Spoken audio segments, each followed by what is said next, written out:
Hey guys, I'm in Kenya.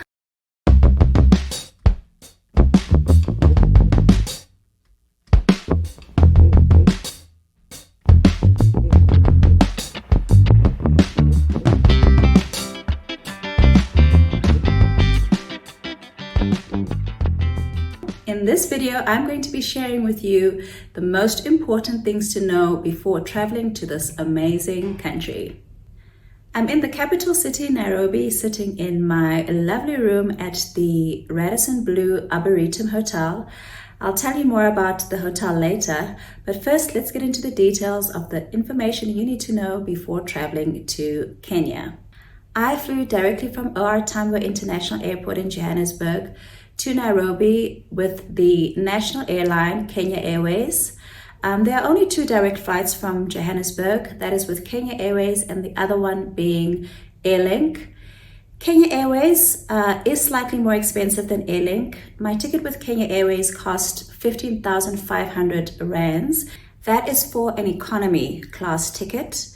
Airlink costs about 4,000 rands less for a return, but the flight times are not really as good as Kenya Airways. It is quite expensive. I'm actually quite surprised at how expensive it has become to fly to Kenya. You can probably get a cheaper flight to get to Europe. It's only a 4-hour flight from Johannesburg to Nairobi, so it's a short flight, but they do serve a meal on the plane.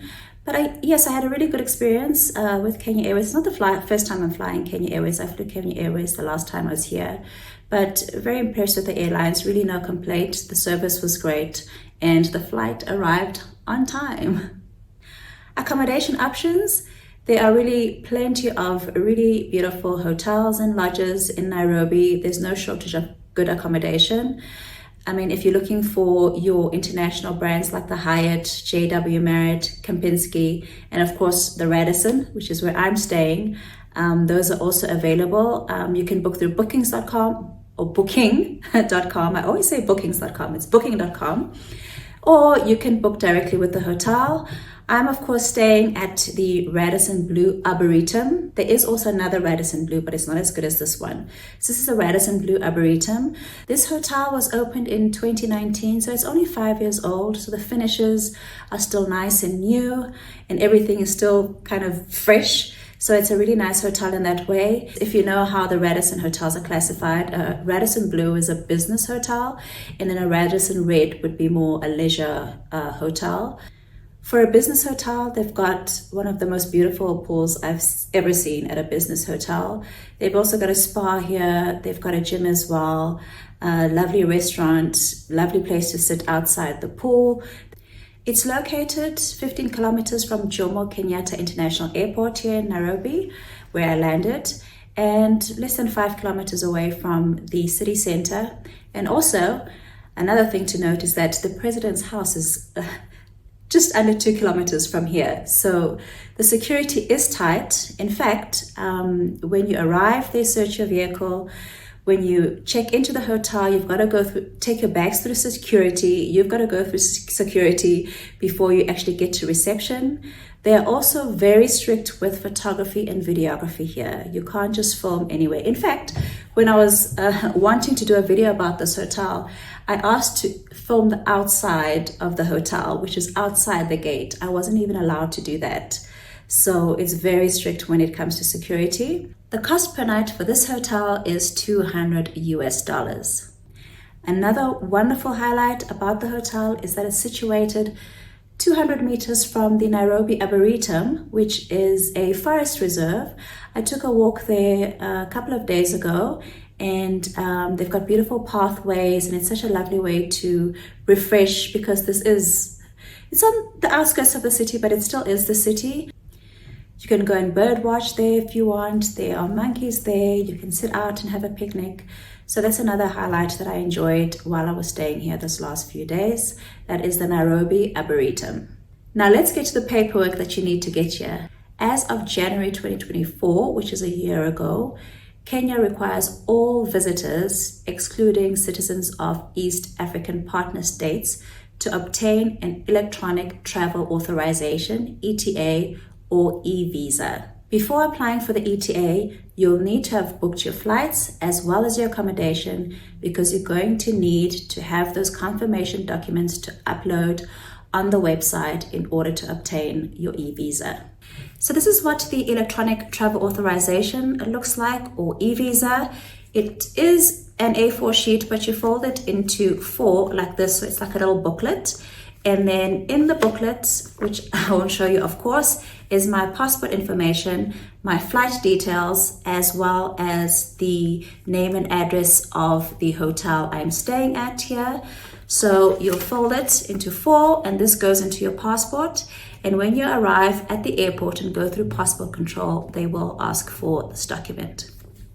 To apply for the electronic travel authorization, visit the official website, fill in your personal details, and upload the required supporting documents.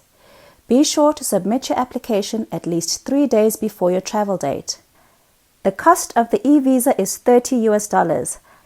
Good news for African citizens. Literally, the day after filming this video, the Kenyan government announced that it has scrapped the electronic travel authorization requirement for citizens of all African countries, except for Somalia and Libya. Next is vaccinations. Now, Kenya is a yellow fever zone, which means you do have to have a yellow fever shot at least 10 days before departing to the country. The good news is that the shot is now valid for a lifetime, so you only have to get it done once. Previously, it was valid for 10 years and then you'd have to have a booster shot. But as of 2016, the vaccine only needs to be taken once. I had my last shot in 2015, so when I was making my bookings to come here, I was very worried because my vaccination certificate actually expires this month, which is January 2025. So when I called the vaccination clinic, they said to me, no, not to worry, that has all changed. Even if I had my shot before 2016, my vaccination certificate is still valid, so which is great. So this is what the certificate looks like. Again, I'll block out my personal information. So once you get the shot, you'll get a card like this, and you just take it with you whenever you're going to a yellow fever zone. I have a little travel bag or a travel pouch that I keep all my travel things together in. And whenever I travel, I know if I take that little pouch, I've got everything that I might need when it comes to travel. They will ask for this when you are boarding, and I'll tell you a story about what happened to me. In fact, how I got my last shot. So I was traveling to Uganda, if I remember correctly at the time, and I did not know that I needed to have a yellow fever vaccine before traveling. I had never had the shot, so I had no record of ever having the shot. So as I was about to board, I was stopped, asked for my certificate, and of course I did not have it. Luckily, the flight attendants allowed me to rush to the travel clinic. There is a travel clinic at OR Tambo International Airport, get the shot, run back to check-in, and I still made it on the flight. I don't know if it was just luck, because you do have to have this 10 days before, and it could have been just my luck that they still allowed me on the flight. But this was 10 years ago in 2015, so I wouldn't take my chances again. When I boarded the flight to Kenya, I was not asked for the certificate, nor was I asked for it at arrivals, at passport control. They did not ask for it. But again, I don't know if this was an anomaly. Normally, they should ask before you even get to passport control. They should ask for the certificate, so make sure you have that with you. Just get the shot, get it over and done with, and you don't have to do it again for the rest of your life. Once you have all these documents together, you are pretty much good to go and should have no problems flying to and landing in Kenya. Once you land at Jomo Kenyatta International Airport, Uber and Bolt e-hailing services are available, which is great. I have not used Uber or Bolt yet, I have to be honest. I used a tour operator to take me around to where I needed to go. In fact, I got picked up at the airport by a safari vehicle, which was the first in my life. But Uber and Bolt are available, and I'm sure they're a much cheaper option than hiring a tour operator to pick you up or to take you around.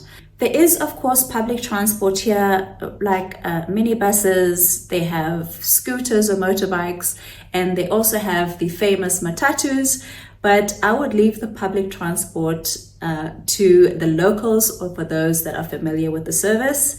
If you do, however, want to experience a ride in a matatu, I highly recommend that you go through a tour operator to book and guide you on that experience. How do you pay for stuff while you're here? The Kenyan shilling is the local currency. However, some businesses will take US dollars. Most modern establishments like hotels and restaurants will take debit and credit cards. However, if you are going to more informal businesses like markets, then you will have to carry cash with you. The best time to visit. The best weather is between December and March, which is the dry season. However, if you are coming here on holiday and you want to witness the Great Migration, the best time to visit and go on a safari is between June and October. That's it from me. I hope you found this video useful. This was just to give you an overview of basic information that you will need when you plan your trip to Kenya, but please also check with your local travel advisor or tour operator just to make sure that there aren't any further details that are specific to your country. Thank you for watching, and I will see you next time.